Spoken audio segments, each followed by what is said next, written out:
হৈছিলে সমান্তৰালভাৱে NDFBৰ আৰম্ভণি হৈছিলে আৰু এটা সময়ত NDFBও কেইবাটাও গোটত বিভক্ত হৈছিলে সাংগঠনিকভাৱে যদিও আমি বিভক্ত হৈছিলোঁ কিন্তু আমাৰ মনত এটাই স্বপ্ন আছিল যে বড়োভূমিৰ উন্নয়ন হ'ব লাগে যিটো সময়ত বিভিন্ন কথা তেখেতে ইনিচিয়েটিভ লৈ আছে মুখ্যমন্ত্ৰী ডাঙৰীয়াৰ গাইডেন্সত আমি আশা কৰিছোঁ Covid protocol Covid situation normal হৈ গ'লে আমাৰ যিসকল মেম্বাৰ তেখেতসকলে পেৰামিলিটাৰী ফৰ্চেছ আৰু ডিফেন্সত আছাম পুলিচত বহুতে ৰিক্ৰুইটমেণ্ট পাব আমি মুখ্যমন্ত্ৰী ডাঙৰীয়াৰ গাইডেন্সটো লৈ পেলাই ইয়াত অলৰেডি ট্ৰেইনিং প্ৰগ্ৰাম আমি আৰম্ভ কৰিছিলোঁ প্ৰি ৰিক্ৰুইটমেণ্ট ট্ৰেইনিং আৰু ইয়াৰ পৰা বহুতখিনি ল'ৰা ইতিমধ্যে চিলেকশ্যন পাইছে কিন্তু দুৰ্ভাগ্যজনক আমাৰ NDFBৰ বহুত সদস্যসকলৰ বয়স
এইবাৰ আমি সম্বৰ্ধনা জনাব বিচাৰিছোঁ সন্মানীয় অতিথি শ্ৰীযুত প্ৰমোদ বড়ো ডাঙৰীয়া মুখ্য কাৰ্যবাহী সদস্য BTR সম্বৰ্ধনা জনাব বিশেষ শাখাৰ অতিৰিক্ত আৰক্ষী সঞ্চালক প্ৰধান হীৰেন চন্দ্ৰ নাথ দেৱে। আনহাতে মঞ্চত উপবিষ্ট আমাৰ আন নিমন্ত্ৰিত অতিথিসকলক সদৰ মহকুমাধিপতি বাক্সা জিলাৰ শ্ৰীমতী গীতাশ্ৰী লাচিত আৰু ডক্টৰ আশৰাফুল আমিন অতিৰিক্ত উপায়ুক্ত বাক্সা তেখেতসকলক সম্বৰ্ধনা জনাবলৈ অনুৰোধ জনাইছোঁ।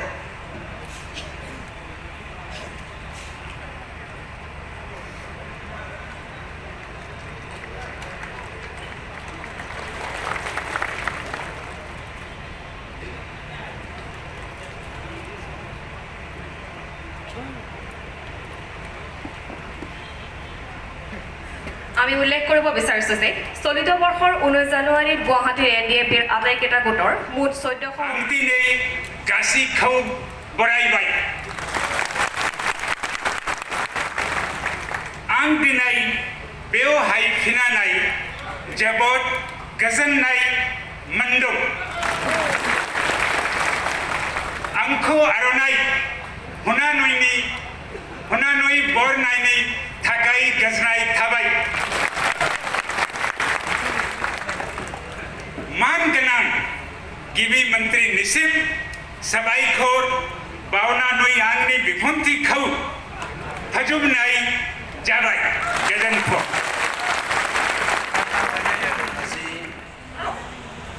প্ৰাক্তন NDP সদস্যসকলক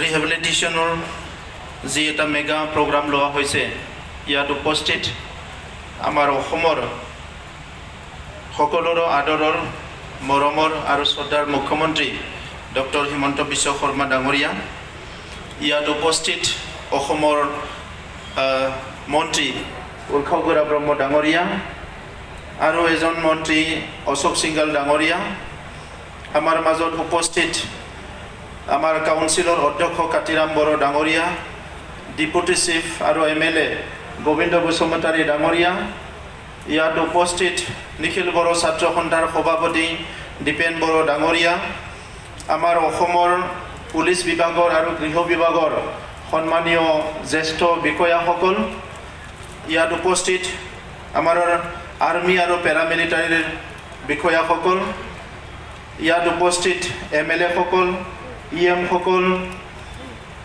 আৰু অঞ্চলৰ সন্মানীয় ব্যক্তিসকলৰ লগতে আমাৰ আজি এই বিশেষ কাৰ্যসূচীত উপস্থিত হোৱা NDPৰ প্ৰাক্তন সদস্যসকল আৰু মৰমৰ সাংবাদিক বন্ধুসকল, ইতিমধ্যে আমি সবে গম পালোঁ অলপ আগতে আমাৰ হীৰেন নাথ ডাঙৰীয়া, নিৰাজ বৰ্মা ডাঙৰীয়া আৰু ডক্টৰ LR বিষ্ণয় ডাঙৰীয়াই আমাৰ আজিৰ উদ্দেশ্যটো সুন্দৰকৈ আপোনালোকৰ ওচৰত দাঙি ধৰিলে। আমি আনন্দিত হৈছোঁ যে আজি NDPৰ যিখিনি ৰৈ যোৱা আমাৰ সদস্য আছিলে সেইসকলক ৰিহেবিলিটেশ্যন দিয়াৰ কাৰণে আজিৰ দিনত তামোলপুৰত, ওদালগুৰি আৰু বাক্সাৰ, অহাকালি কোকৰাঝাৰত, চিৰাং আৰু কোকৰাঝাৰৰ যিখিনি সদস্যসকলক ৰিহেবিলিটেশ্যন দিয়াৰ কাৰণে এই মেগা প্ৰগ্ৰামটো আমাৰ মুখ্যমন্ত্ৰী ডাঙৰীয়াই আয়োজন কৰিবলৈ নিৰ্দেশ দিয়া হিচাপে সেইটো আয়োজন কৰা হৈছে। আৰু ইয়াত 2 দিনত প্ৰায় 2700 আমাৰ মেম্বাৰসকলে ৰিহেবিলিটেশ্যন পাব। এইটো বহুত ডাঙৰ এটা ৰিহেবিলিটেশ্যন স্কিম হয়। মই আশা কৰিছোঁ এই স্কিমৰ দ্বাৰা আমাৰ মেম্বাৰসকলে যথেষ্ট লাভান্বিত হ'ব। আজিৰ দিনত মই প্ৰথমতে শ্ৰদ্ধাঞ্জলি জনাইছোঁ দীৰ্ঘদিন সংগ্ৰামত নিখিল বড়ো ছাত্ৰ সন্থা, NDP, BLT যিমানখিনি সদস্য শ্বহীদ হৈ গ'ল সেইসকলক আজিৰ দিনত মই পুনৰ শ্ৰদ্ধাঞ্জলি জনাইছোঁ। বডোফা উপেন্দ্ৰনাথ ব্ৰহ্মক শ্ৰদ্ধাঞ্জলি জনাইছোঁ আৰু বড়ো জনগোষ্ঠীৰ অস্তিত্বৰ কাৰণে, বড়ো জনগোষ্ঠীৰ বিশ্বৰ বুকত এটা জাতি হিচাপে জীয়াই ৰখাৰ কাৰণে যিসকলে দীৰ্ঘদিন সংগ্ৰাম কৰি আহিলে সেইসকলক মই শ্ৰদ্ধা জনাইছোঁ।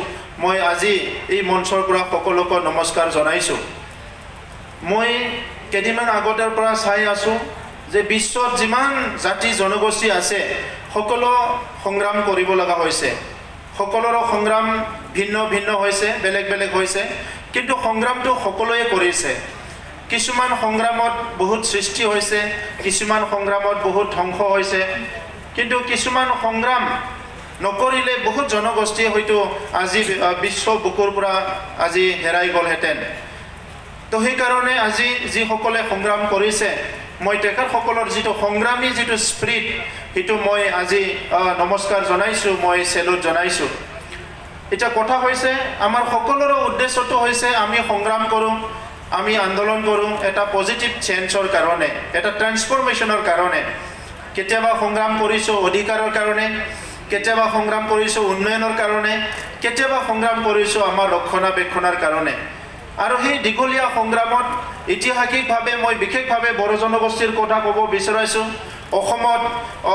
অসমৰ মূল অসমীয়া জনগোষ্ঠীৰ লগতে বিভিন্ন জনগোষ্ঠী সংগ্ৰাম কৰিছে, কিন্তু বড়োসকলৰ যিটো সংগ্ৰাম, এই সংগ্ৰামটো নিজৰ ভাষা সংস্কৃতি আৰু অস্তিত্ব ৰক্ষাৰ এটা সংগ্ৰাম আছিলে। এই সংগ্ৰামত বহুত ভাইলেন্স হৈ গ'ল, বহুত ভুল ভ্ৰান্তি হৈ গ'ল, বহুত মানুহৰ জীৱন গ'ল। এই গোটেই কথাটো লৈ পেলাই আজি যদি আমি এটা বেলেঞ্চ শ্বীট ওলাই চাওঁ, আমি যদি গোটেই হিচাপ নিকাচ কৰি চাওঁ যে আজি আমাৰ এটা পৰিৱৰ্তনৰ এটা সময় আহিছে, আৰু সেই পৰিৱৰ্তনটো আমি অকলে কৰিব নোৱাৰোঁ। আজি পৰিৱৰ্তন কৰিবৰ কাৰণে আমাক এটা উইল থকা, ইচ্ছা থকা এটা চৰকাৰ লাগিব। আৰু সেই ইচ্ছা থকা চৰকাৰ নোপোৱাৰ কাৰণে এটা সময়ত অসমত ক্ষুদ্ৰ ক্ষুদ্ৰ জনগোষ্ঠীবিলাকক সৰু সৰু অধিকাৰৰ কাৰণে চবে ৰাজপথত ওলাই আহিছিলে। আমি দেখিবলৈ পাইছিলোঁ এটা সময়ত বহুত বছৰত আমি দেখিছোঁ যে বহুত জাতি জনগোষ্ঠী আন্দোলন কৰি থাকে, চৰকাৰে তেখেতসকলৰ লগত আলোচনাই নকৰে, কোনো বিষয়াবিলাক সময়ে নিদিয়ে। আৰু তেনেকুৱা যেতিয়া হয়, সেই জনগোষ্ঠীবিলাকে বহুত ফ্ৰাষ্ট্ৰেটেড হৈ যায়, নাৰ্ভাছ হৈ যায়, কোনোবা অস্ত্ৰ লয়, কোনোবা বহুত বিভিন্ন ধৰণৰ পথ অৱলম্বন কৰে। আৰু তেনেকুৱাই বড়ো আন্দোলনটো বিভিন্ন সময়ত তেনেকুৱা এটা প্ৰভকেশ্যন, তেনেকুৱা এটা পৰিৱেশ পাইছিলে। কিন্তু আজি বড়ো নেতৃত্বক মই ধন্যবাদ জনাম। ইয়াত আমাৰ মাজত আজি উপস্থিত আছে গোবিন্দ বসুমতাৰী ডাঙৰীয়া, উৰ্ষগৰা ব্ৰহ্ম ডাঙৰীয়া প্ৰমুখে বিভিন্ন নেতৃত্ব আমাৰ মাজত আছে, যে তেখেতসকলে ধৈৰ্য সহকাৰে এই বড়ো আন্দোলনটো চলাই আনি আজি পৃথিৱীৰ বুকত বড়ো জনগোষ্ঠীক নিজৰ ভাষা সংস্কৃতি অস্তিত্বলৈ জীয়াই থাকিব পৰা এটা জনগোষ্ঠী হিচাপে প্ৰতিষ্ঠা কৰাত সফল হৈছে। আৰু ইয়াৰ লগতে অকল নেতৃত্বই নহয়, ইয়াত যিসকলে কেডাৰ বুলি কয়, আমাৰ সদস্য বুলি কয়, যে যাৰে যি সংগঠনৰ সদস্য নহওক কিয়, তেখেতসকলে নিজৰ মা দেউতাক এৰি, নিজৰ ঘৰ বাৰী এৰি, নিজৰ সকলো কেৰিয়াৰ, জীৱনৰ কেৰিয়াৰ জলাঞ্জলি দি জাতিৰ কাৰণে যিসকলে ছেক্ৰিফাইচ কৰিলে, সেইসকলৰ কাৰণে এটা এটা জনগোষ্ঠী জীয়াই থাকে।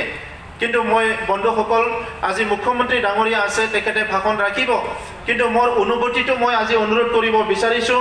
এতিয়া ছ'চিয়েল মিডিয়াৰ যুগ, বহুতে বহুত কথা কয়, এই ৰিহেবিলিটেশ্যনৰ কাম, কেছ উইথড্ৰ কাম, বড়ো চুক্তিটো ৰূপায়ণ কৰাৰ কাম, এই কামবিলাক লাহে লাহেকৈ চলি আছে।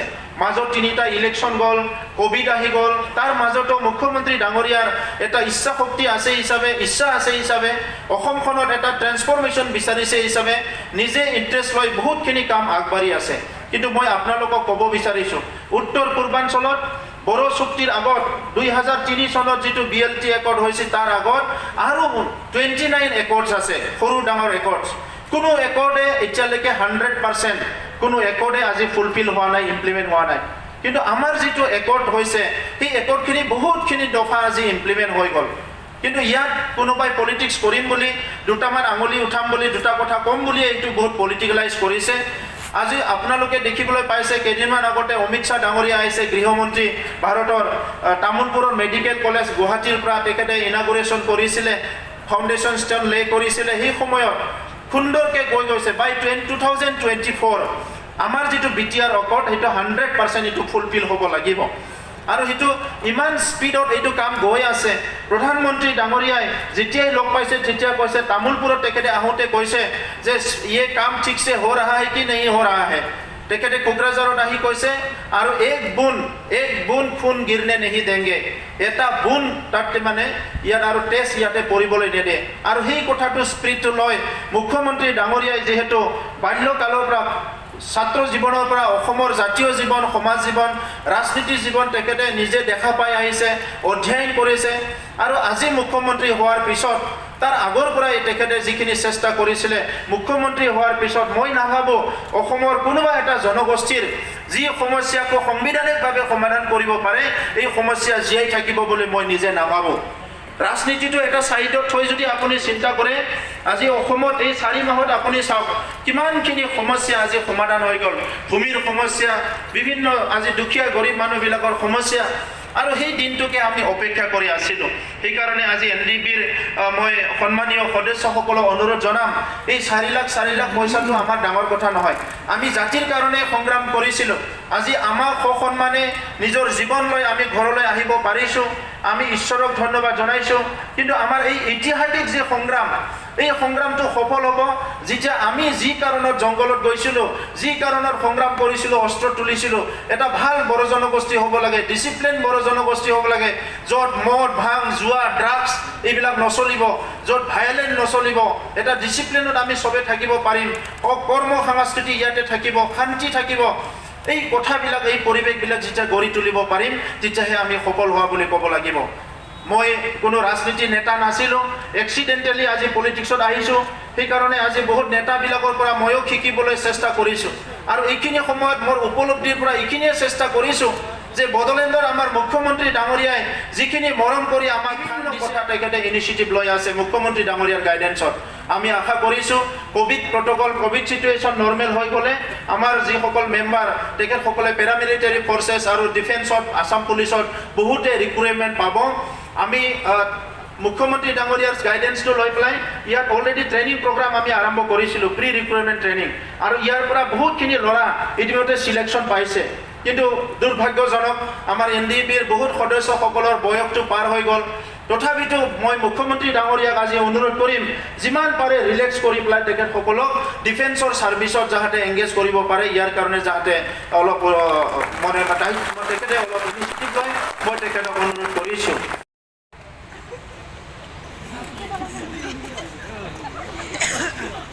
মুশ্ৰিফ বিক্ৰম মুছাহাৰী,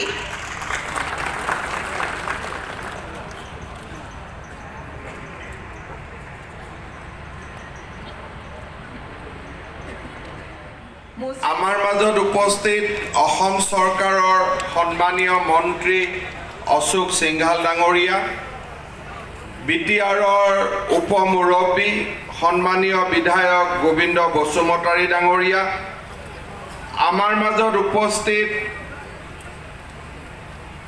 আপচুৰ সন্মানীয় সভাপতি দীপেন বড়ো ডাঙৰীয়া, অসম চৰকাৰৰ গৃহ বিভাগৰ প্ৰধান সচিব নীৰাজ বাৰ্মা ডাঙৰীয়া, অসম চৰকাৰৰ স্পেচিয়েল DGP LR বিষ্ণয় ডাঙৰীয়া, additional DGP special branch Hiren Chandra Nath ডাঙৰীয়া, GOC 21 মাউণ্টেইন ডিভিজন ৰঙিয়াৰ মেজৰ জেনেৰেল SP সিং ডাঙৰীয়া, তামুলপুৰ সমষ্টিৰ সন্মানীয় বিধায়ক জলেন দৈমাৰী ডাঙৰীয়া, কোকৰাঝাৰ পূব সমষ্টিৰ সন্মানীয় বিধায়ক লৰেন্স ইছলাৰী ডাঙৰীয়া, BTRৰ EM সকল, বিশেষকৈ ৰঞ্জিত বসুমতাৰী ডাঙৰীয়া, চাইকং বসুমতাৰী ডাঙৰীয়া, BTRৰ প্ৰিন্সিপাল ছেক্ৰেটাৰী শান্তনু গোটমৰে ডাঙৰীয়া, DIG শ্ৰীমতী ভায়লেট বৰুৱা, বাস্কা জিলাৰ উপায়ুক্ত আৰক্ষী অধীক্ষককে আদি কৰি মঞ্চত উপবিষ্ট বিশিষ্ট ব্যক্তিসকল, NDFBৰ বিভিন্ন সংগঠনৰ লগত জড়িত হৈ থকা আমাৰ সন্মানীয় সদস্যসকল আৰু BTRৰ বিভিন্ন পদত অধিষ্ঠিত মোৰ সন্মানীয় সতীৰ্থসকল, উপস্থিত ৰাইজ আৰু সুধীবৃন্দ, 2020 চনৰ 27 জানুৱাৰী তাৰিখে ভাৰত চৰকাৰ, অসম চৰকাৰ, NDFBৰ বিভিন্ন গোট আৰু আপচুৰ মাজত ঐতিহাসিক বড়ো চুক্তি স্বাক্ষৰিত হৈছিল। এই ঐতিহাসিক বড়ো চুক্তি স্বাক্ষৰ কৰা আৰু এই গোটেই প্ৰক্ৰিয়াটোত আশীৰ্বাদ দিয়া ভাৰতৰ প্ৰধানমন্ত্ৰী নৰেন্দ্ৰ মোদী ডাঙৰীয়া আৰু গৃহমন্ত্ৰী অমিত শ্বাহ ডাঙৰীয়াক মই পুনৰবাৰ অসমবাসী ৰাইজৰ হৈ ধন্যবাদ আৰু কৃতজ্ঞতা জ্ঞাপন কৰিছোঁ। আজিৰ এই মুহূৰ্তত আমি পুনৰবাৰ স্মৰণ কৰিছোঁ বডোফা উপেন্দ্ৰনাথ ব্ৰহ্ম, যিজন ব্যক্তিয়ে বড়ো ভূমিক এটা শান্তি আৰু বিকাশৰ উত্তৰণৰ পথত লৈ যোৱাৰ বাবে সপোন দেখিছিল। দীঘলীয়া সংগ্ৰামৰ মাজেৰে বড়ো জাতিৰ মাজত সচেতনতা আৰু সজাগতাৰ উপৰিও জন্মভূমিক ভাল পাবলৈ এক ঐতিহাসিক প্ৰেৰণাৰ স্ৰোত হিচাপে নিজকে নিৰ্মাণ কৰিছিল। সেইগৰাকী বডোফাক মই আজিৰ দিনটোত পুনৰ এবাৰ ধন্যবাদ আৰু কৃতজ্ঞতা জনাইছোঁ। আজি আমি সকলোৱে জানো যে দীঘলীয়া বড়ো আন্দোলনে কেইবাটাও ঐতিহাসিক পৰ্যায়ৰ মাজেৰে আহি আজি এই পৰ্যায় পাইছে। BLT আৰম্ভ হৈছিলে, সমান্তৰালভাৱে NDFBৰ আৰম্ভণি হৈছিলে আৰু এটা সময়ত NDFBও কেইবাটাও গোটত বিভক্ত হৈছিলে। সাংগঠনিকভাৱে যদিও আমি বিভক্ত হৈছিলোঁ, কিন্তু আমাৰ মনত এটাই স্বপ্ন আছিল যে বড়ো ভূমিৰ উন্নয়ন হ'ব লাগে। যিটো সময়ত আমি সশস্ত্ৰ সংগ্ৰামৰ পন্থা হাতত লৈছিলোঁ আৰু আজিৰ যি পৰিৱেশ তাৰ মাজত বহু পাৰ্থক্য আহিছে, পৰিৱৰ্তন আহিছে। সময়ৰ লগে লগে ৰাজনৈতিক পৰিৱেশৰ পৰিৱৰ্তন হয়, সময়ৰ লগে লগে দেশৰ ভৌগোলিক পৰিৱেশ আৰু সময়ৰ লগে লগে মানুহৰ মানসিকতাৰ পৰিৱৰ্তন হয়। 1985 চনৰ সময়ছোৱাত যদি অসমত বড়োভাষী আৰু অসমীয়া লোকৰ মাজত কৰবাত ভুল বুজাবুজি আছিল, সেই ভুল বুজাবুজি আজি সময়ৰ সোঁতত মানুহে পাহৰি একেলগে হাতত হাত ধৰি কাম কৰাৰ বাবে নতুন মানসিকতাৰ নিৰ্মাণ কৰিছে।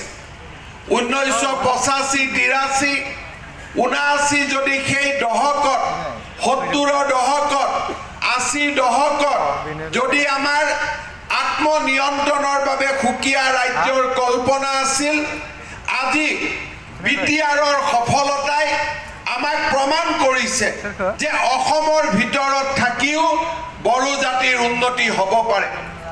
বড়ো ভাষা সংবিধানৰ 8ম অনুসূচীত স্থান পালে। বড়ো ভাষা অসমৰ সহযোগী ৰাজ্যিক ভাষা হ'ল আৰু বড়ো ভাষাই এতিয়া এক নতুন পৰ্যায় পাইছেগৈ, য'ত নেকি আমি অসম অসামৰিক সেৱাটো বড়ো ভাষাত প্ৰশ্ন কাকত কাটিব পাৰি নেকি, তাৰো চিন্তা চৰ্চা আজি আমি আৰম্ভ কৰিব পৰা হৈছোঁ। পৰিৱৰ্তনৰ লগে লগে বড়ো জাতিৰ কৃষ্টি সংস্কৃতিক জীয়াই ৰখাৰ যি দায়িত্ব, সেই দায়িত্ব অকল বড়ো জাতিৰ মাজতে সীমাবদ্ধ নাথাকি সমগ্ৰ অসম আৰু অসমবাসীৰ লগতে ভাৰতবৰ্ষই স্বীকাৰ কৰিছে যে বড়োৰ ভাষা, কৃষ্টি, সংস্কৃতিক আমি